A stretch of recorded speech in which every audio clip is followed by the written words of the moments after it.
Welcome back to another Film Geek movie review. In just a moment, I am headed out the door to check out the new movie, Keeper. Keeper is directed by Osgood Perkins, and it's starring Tatiana Maslany and Rossif Sutherland.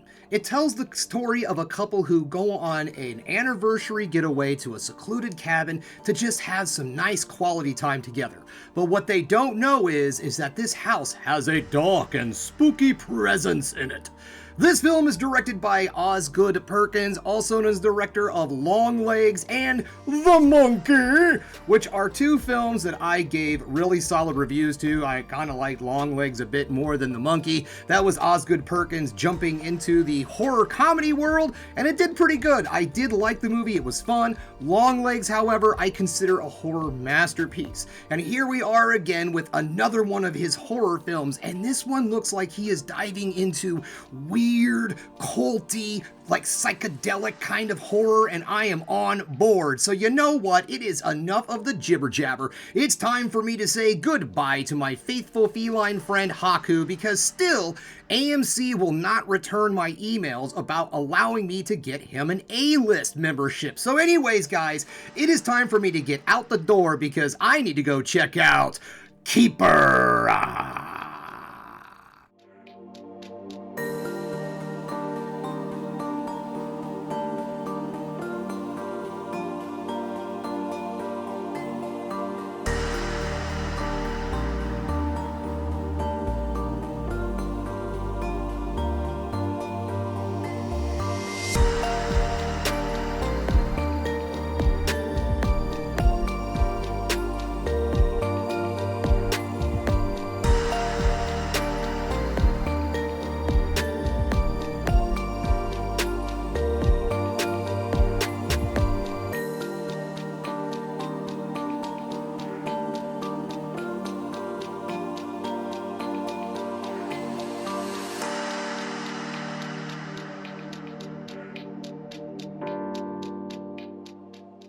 Welcome back, just getting home from Keeper. And guys, yeah, you can keep this one. Unfortunately, I did not find a whole lot in this film that I enjoyed whatsoever.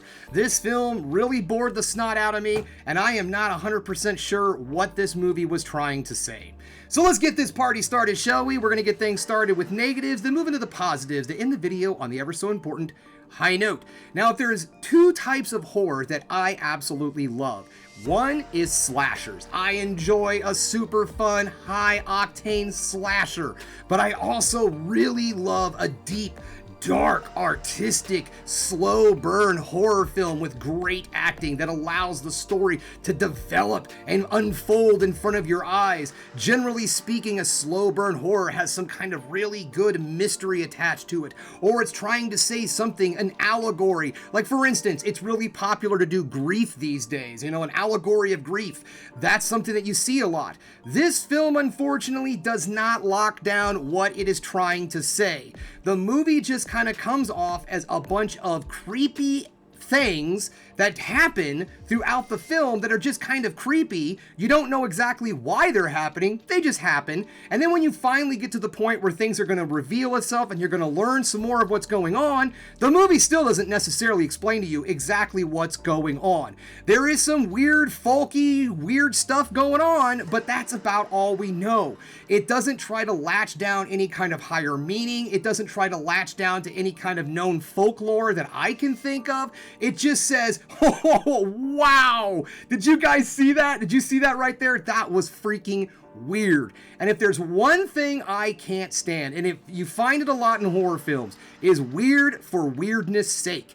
There's so much stuff in this film that you're like, okay, well, yeah, that was creepy, and you got a bit of a jump scare out of me, and that's all that really accomplished. But what are we trying to do here?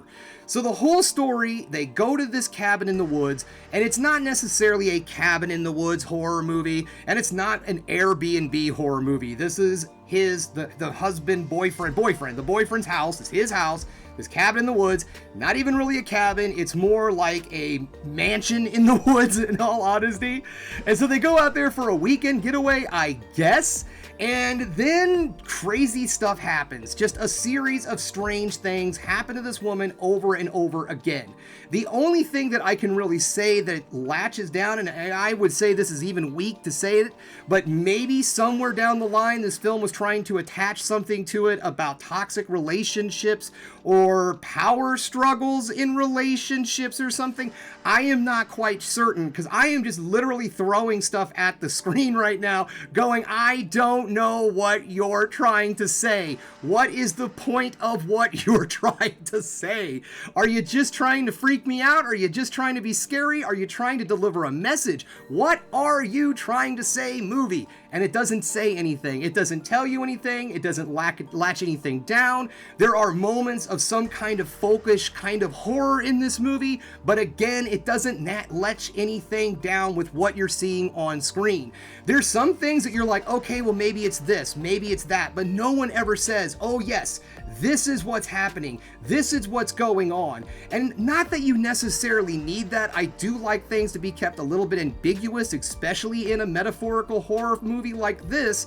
But when you literally have nothing explained to you whatsoever, like if there's supposed to be a mystery attached to this film, there is none. She's sitting there in this house and weird stuff happens. And then it just keeps getting weirder. Nothing necessarily too awful scary, mind you, just strange, weird sounds in the background. There's actually some decent little special effects that come into some of those little scares too, which we'll get into in the positives. But all this movie does is just try to creep you out for a while and then try to say like an aha moment, like revealing something, some mystery that they never really flesh out that you're supposed to be trying to put together the pieces of. Let me use this movie as an example, but let me tell you right now, there is no connection to it whatsoever in story. It's just the way the movie was formed, and that's the movie Men. Men is an allegorical, slow burn horror film, and it does a great job. In fact, near the end of the movie, beats you over the head with what this film is trying to say. This movie doesn't do that at all, and it's not even trying to be ambiguous. It's just a bad script. The acting's not bad, the story is bad. There's other elements of the film on a technical level that I really enjoyed, but all in all, the core of this film, the story and what its message and what it's trying to say, completely lost on me. And I was far from the only person. My wife, Charming Amy, went with me to see this movie, and we always like to have a nice conversation on the way home. It always helps me with my reviews anyways, to kind of bounce ideas off of her and everything like that. And we're walking out of the movie theater, and she's just like, I don't know what happened there. I don't know what was going on. And I'm like, I don't know either. I think it has something to do with toxic, relationships, possibly toxic masculinity. I don't know, man. It just did not come together for me. So let's get into those things that actually did do something for me. Now, on a technical level, this movie is excellent. Those creepy moments that we was talking about was the sound design that really helped those creepy moments. There's also some really nice imagery and some effects and all that go into that. But with all that cool sound design, I was really expecting a bit more.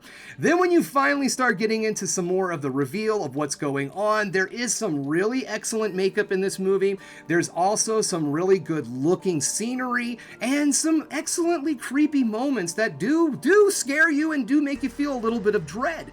But the purpose behind all of that is completely lost on you, except for the fact that it's creepy, and that's about it. The acting in this movie is very solid. I thought all of the actors did a good job. Tatiana Maslany, especially, she was the lead in this film. She's pretty much she's pretty much the only character, to be perfectly honest.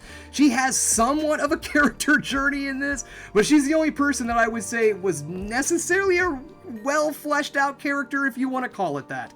All in all, guys, I just have to say that Osgood Perkins didn't do one this time, okay? This one didn't land with me. And you know what? Sometimes that happens. You can sit there and love a director, you can love an actor, and you can think they're the greatest thing since sliced bread, but every so often, sometimes a stinker gets through, and that's just the way it is.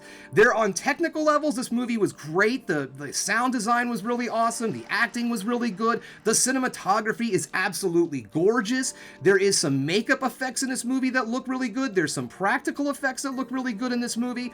all of the stuff on that level looks great. But the story, the thing that drives you to go see a movie, it did not land with me at all. So here we are, guys. What is my complete honest opinion of this film? I would have to say, and I hate giving it this score, this is a 100% skip it. If it shows up on a streaming service, maybe because you're a fan of Osgood Perkins, stream it out of curiosity. But in all honesty, guys, if you skip this film and move on with your life, you're not going to miss out on a whole lot. Alright guys, well that's all I have for you today. Thanks again for checking out the Film Geek. If you liked what you saw here today, go ahead and subscribe to the channel, ring that bell for notifications, and give me the old thumbs up so I know you like what you're seeing. And if there's one more thing you could do, folks, that is keep watching movies. You know I'm gonna.